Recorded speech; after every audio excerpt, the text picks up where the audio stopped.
الف لام را، یہ حکمت والی کتاب کی آیتیں ہیں۔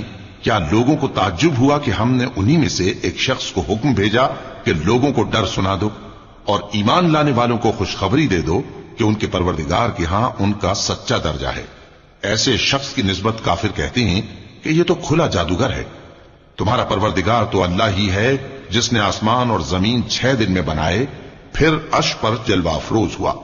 وہی ہر ایک کام کا انتظام کرتا ہے، کوئی اس کے پاس اس کی اجازت حاصل کیے بغیر کسی کی سفارش نہیں کر سکتا۔ یہی اللہ تمہارا پروردگار ہے، تو اسی کی عبادت کرو۔ بھلا تم غور کیوں نہیں کرتے؟ اسی کے پاس تم سب کو لوٹ کر جانا ہے۔ اللہ کا وعدہ سچا ہے، وہی خلقت کو پہلی بار پیدا کرتا ہے، پھر وہی اس کو دوبارہ پیدا کرے گا تاکہ ایمان والوں اور نیک کام کرنے والوں کو انصاف کے ساتھ بدلہ دے۔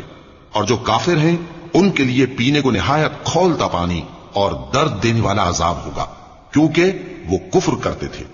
وہی تو ہے جس نے سورج کو خوب روشن اور چاند کو بھی منور بنایا اور چاند کی منزلیں مقرر کی تاکہ تم برسوں کا شمار اور کاموں کا حساب معلوم کرو۔ یہ سب کچھ اللہ نے تدبیر سے پیدا کیا ہے، سمجھنے والوں کے لیے وہ اپنی آیتیں کھول کھول کر بیان فرماتا ہے۔ رات اور دن کے ایک دوسرے کے پیچھے آنے جانے میں اور جو چیزیں اللہ نے آسمان اور زمین میں پیدا کی ہیں سب میں ڈرنے والوں کے لیے نشانیاں ہیں۔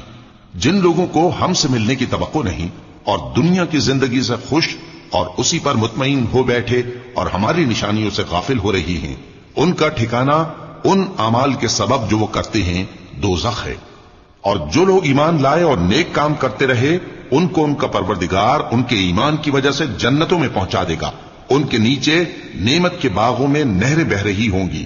جب وہ ان میں ان کی نعمتوں کو دیکھیں گے تو بے ساختہ کہیں گے سبحان اللہ، اور آپس میں ان کی دعا سلام علیکم ہوگی، اور ان کا آخری قول یہ ہوگا کہ اللہ رب العالمین کی حمد اور اس کا شکر ہے۔